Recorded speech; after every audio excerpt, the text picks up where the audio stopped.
என்னுடைய பேர் doctor M கதிர்செல்வன். Tamil Nadu கால்நடை மருத்துவ அறிவியல் பல்கலைக்கழகத்துடைய திருவாரூர் உழவர் பயிற்சி மையத்தில் இணை பேராசிரியர் மற்றும் தலைவராக பணியாற்றிட்டு இருக்கேன். இப்போ நம்ம பக்கத்தில் இருக்கிற பண்ணையாளருடைய பேர் திரு ராகுல். இவங்க கொரோனா காலகட்டத்தில் பெங்களூர் பிரைவேட் கம்பெனியில் ஒர்க் பண்ணிக்கிட்டு இருந்தவங்க. கொரோனா சமயத்தில் தொடர்ந்து அந்த பணியில் ஈடுபட முடியாத நம்ம அப்படின்னு சொந்த மாவட்டமான திருவாரூர் மாவட்டம் கூத்தாநல்லூர் தாலுகாவில் உள்ள மாவட்டக்குடிங்கிற கிராமத்தை சேர்ந்ததுனால ஊருக்கே திரும்புற நிலைமை. ஊருக்கு வந்த பிறகு வருமானத்துக்காக ஏதாவது ஒரு தொழில் செய்யலாம் அப்படின்னு பலதை யோசிக்கும் போது நம்ம கால்நடை பல்கலைக்கழகத்தினுடைய திருவாரூர் உழவர் பயிற்சி மையத்தை பற்றி கேள்விப்பட்டு மையத்துக்கு வந்தாங்க. என்ன தொழில் தொடங்கலாம், கால்நடை கோழி சம்பந்தமா ஏதாவது தொழில் தொடங்கலாம் அப்படின்னு நம்ம மையத்தை அணுகின போது கொடுக்கலாம் அப்படின்னு யோசனை வந்தப்போ தான் நம்ம காடை வளர்ப்பை பற்றி அவர்கிட்ட தெரியப்படுத்தணும். முதல் முறையாக அவருக்கு ஒரு 250 காடை குஞ்சுகளை கொடுத்து வளர்க்க சொன்னோம். அவர் வளர்த்து அப்பப்போ அவருக்கு தேவைப்படுற ஆலோசனைகளையும் நேரடியாகவோ தொலைபேசி மூலமாகவோ இந்த பண்ணையை பார்வையிட்டு நம்ம வழங்கணும். இந்த வீடியோவில் நம்ம திரு ராகுல் அவர்களுடைய ஜப்பானிய கடை வளர்ப்பு பற்றிய ஒரு வெற்றி கதையை அவர் சொல்ல நம்ம கேட்போம். ஃபர்ஸ்ட் நான் ஆரம்பிச்சது பார்த்தீங்கன்னா 2022 நான் ஆரம்பிச்சிருக்காரு. இது ஃபர்ஸ்ட் நான் இது பண்ணதே பார்த்தீங்கன்னா எங்க என்ன பண்றேன் என்ன தொழில் பண்ணலாம்னு சொல்லி நான் தெரியாம பண்ணிட்டு இருக்கும் போது என் ஃப்ரெண்டு தான் சஜஸ்ட் பண்ணாரு. இது மாதிரி நீங்க பண்ணலாம், நீங்க போய் இதுல இருக்கிறது விளம்பரத்துல இருக்கிற உழவர் பயிற்சி மையத்தை போய் கேளுங்க.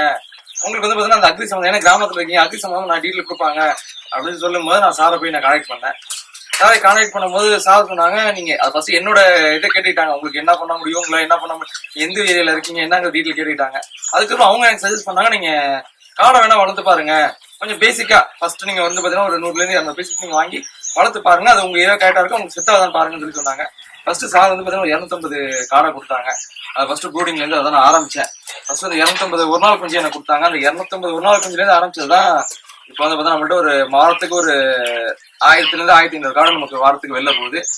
மாசம் பாத்தீங்கன்னா நமக்கு பார்த்தீங்கன்னா ஒரு 4000 to 4500 காடை நம்மள்ட்ட ஸ்டாக்ல எப்போதுமே நம்மள்ட்ட இருக்கும். இப்போ ஆடி மாசம் தான் கொஞ்சம் குறைஞ்சிருக்கு, எப்போதுமே நம்மள்ட்ட ஒரு 4000 கடை மாசத்துக்கு நம்ம அவுட்புட் பண்ணிட்டு இருக்கோம். ஸோ இது எல்லாமே ஆரம்பிச்சது பாத்தீங்கன்னா அந்த 250 காடையில இருந்தா நமக்கு ஆரம்பிச்சிருக்கோம். ஃபர்ஸ்ட் சொல்லும்போது இதுல பாத்தீங்கன்னா ஃபர்ஸ்ட் சொல்லும்போது சார் சொன்னது பாத்தீங்கன்னா நான் சார்ட்டே கேட்டேன், சார் 15 நாள் ஆயிடுச்சு, ஏன்னா ஃபர்ஸ்ட் அப்பதான் வளர்க்கலாம் அந்த பேச்சு, சார் 15 நாள் ஆச்சு, எந்த அவுட்புட்மே இல்லை சார், காடை ரொம்ப சின்னதா இருக்கு, எப்போ விற்கிறது என்னன்னு தெரியல சார் அப்படின்னு. அதான் சொன்னாங்க, நீங்க வெயிட் பண்ணுங்க ராகுல், இன்னொரு 1 வீக்ல பாருங்க அதோட க்ரோத் எப்படி இருக்குன்னு சொன்னாங்க. ஸோ அதுக்கப்புறம் தான் பாத்தீங்கன்னா க்ரோத் நல்லா இருந்துச்சு. ஒரு கணை 200-220 கிராமுக்கு எனக்கு வந்துச்சு. அந்த ஃபர்ஸ்ட் பேட்சே நான் எடுத்துட்டேன். அது விற்கும் போது விற்கிறது அந்த அளவுக்கு எனக்கு ரொம்ப சக்சஸ் இதா இல்லை, அது கஷ்டமா இல்லை எனக்கு. ஈஸியா இங்க லோக்கல்ல பாத்தீங்கன்னா எங்களுக்கு கிராமங்கிறதுனால ஈவினிங் வேலையை முடிச்சுட்டு போகும்போது அவங்க வீட்டுக்கு பாத்தீங்கன்னா 2 காடை 3 காடு சொல்லி அவங்க வாங்கிட்டு போகிற மாதிரி ஆரம்பிச்சிட்டாங்க. ஸோ எனக்கு அதுவும் கொஞ்சம் எனக்கு செல்லிங் எனக்கு கொஞ்சம் நல்லா இருந்துச்சு. பக்கத்துல உள்ள அவுட்டோர்லயும் கொஞ்சம் நான் சோர்ஸ் பண்ணேன். அதுல இருந்து எனக்கு பாத்தீங்கன்னா எனக்கு நிறைய எனக்கு சேல்ஸ் ஆரம்பிச்சு எனக்கு நல்லபடியா போயிட்டு இருக்கு.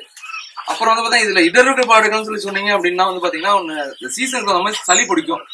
இன்னொன்னு பாத்தீங்கன்னா ரெண்டாவது பாத்தீங்கன்னா அவைலபிலிட்டி ஆஃப் சிக்ஸ். எனக்கு திருவாரூர் மாவட்டம், நாகப்பட்டினம் இந்த சைட்ல பாத்தீங்கன்னா ஹேச்சரி நிறைய கிடையாது. ஸோ நமக்கு எல்லாமே பாத்தீங்கன்னா ராமநாதபுரம், திண்டுக்கல், ஸோ அந்த மாதிரி பாத்தீங்கன்னா அவுட்டர் மாவட்டங்கள்ல இருந்து நமக்கு வர வேண்டியதா இருக்கு. அதுதான் பெரிய ஒரு இடர்பாடா இருக்கு. இங்க நமக்கு வைக்க முடியாத காரணம், நம்மளே நம்ம தாய்க்கடை வச்சு வளர்க்கலாம், ஆனா இங்க வைக்க முடியாத காரணம் அப்படின்னா இங்க கிராமங்களால இபியோட கரண்ட் கட்டு ரொம்ப அதிகமா இருக்கு. ஸோ அதனால கொஞ்சம் நான் ஒரு 2 இன்குபேட்டர் இருக்கு நான் வச்சு பார்த்தேன். கொஞ்சம் இடர்பாடுகள் இருந்ததுனால சரி கொஞ்சம் இது பண்ணி வச்சிருக்கேன், கம்மி பண்ணி வச்சிருக்கேன். இப்போ இதை நான் வைக்கிறது இல்லை. அதில் நம்ம கொஞ்சம் இபியும் கொஞ்சம் நான் சரி பண்ணிட்டேன் அப்படின்னா நான் அதுலேயே ஒரு ரெடி பண்ண ஆரம்பிச்சிருவேன். இப்போ தாய் கடைக்கு நான் ரெடி பண்ணிட்டு இருக்கேன். நெக்ஸ்ட் நான் அந்த ப்ராசஸ் பண்ண போறேன். நெக்ஸ்ட் இதுல பாத்தீங்கன்னா லாபம் அப்படின்னு சொல்லி நீங்க பாத்தீங்க அப்படின்னா வீக்லி நான் பாத்தீங்கன்னா ஒரு 1000 காடை எனக்கு 1000 குஞ்சுகள் வருது. ஒரு நாள் குஞ்சுகள் எனக்கு ஞாயிற்றுக்கிழமை நைட்டு வரும். இந்த ஞாயிற்றுக்கிழமை நைட்டு வர குஞ்சுகள் அடுத்து 4வது வாரம் சனிஞாயில எனக்கு சேல்ஸுக்கு போயிடும். அந்த வாரம் தான் எனக்கு சேல்ஸ் போகும். அந்த வாரம் நான் முடிச்சாகணும். அப்போதான் பாத்தீங்கன்னா உங்களுக்கு பாத்தீங்கன்னா லாபகரமா இருக்கும். ஏன் அப்படி சொல்றேன் அப்படின்னா அந்த கரெக்டா 27-28 நாளுக்கு மேல சாப்பிடுற தீனி பாத்தீங்கன்னா ஒரு நாளைக்கு மினிமம் 50 பைசால இருந்து 75 பைசாவுக்கு எக்ஸ்ட்ரா சாப்பிடுவாரு. ஏன்னா அது 200 கிராம் உங்களுக்கு 180 200 கிராம் செல்லிங் பாயிண்ட்.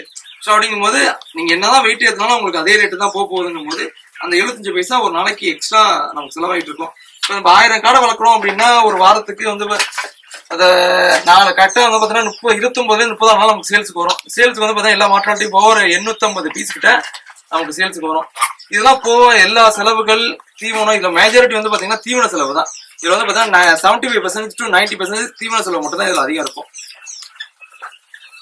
ஸோ அந்த செலவு மட்டும் தான் இதுல அதிகம் இருக்கும். அந்த தீவன செலவுகள் அதிகமா தீவன செலவு எவ்வளவு எல்லாம் போக வந்து பாத்தீங்கன்னா உங்களுக்கு வந்து ஒரு காடைக்கு 7 ரூபாயில இருந்து 10 ரூபா வந்து லாபம் நிற்கும் சார். ஒரு வாரத்துக்கு வந்து பாத்தீங்கன்னா எனக்கு வந்து பாத்தீங்கன்னா ஒரு மினிமம் வந்து பாத்தீங்கன்னா ஒரு 10 ரூபா டு 15 ரூபா எனக்கு லாபம் அன்னைக்கு வாரத்துக்கு. ஸோ இதுதான் இதோட லாபத்தோட டீட்டெயில் இதுல தான் அது. அப்புறம் நீங்க வந்து பாத்தீங்கன்னா நீங்க யாராவது இதை தொடங்கலாம் அப்படின்னா தொழிலாளர் வைக்காம நானே முன் நின்று நடத்துறேன் அப்படிங்கிறவங்க மட்டும் தான் இதுக்கு நீங்க வரதுக்கு சூட்டபிளா இருக்கும் என்னோட அனுபவத்துல சொல்றேன். ஏன் அப்படின்னா இதுல வந்து பாத்தீங்கன்னா நீங்க நேரா போய் பார்க்கும்போது தான் பாத்தீங்கன்னா ஏதாவது சளி இருக்கா என்ன தெரிஞ்சு நீங்க உடனே அதுக்கான ட்ரீட்மெண்ட் எடுப்பீங்க.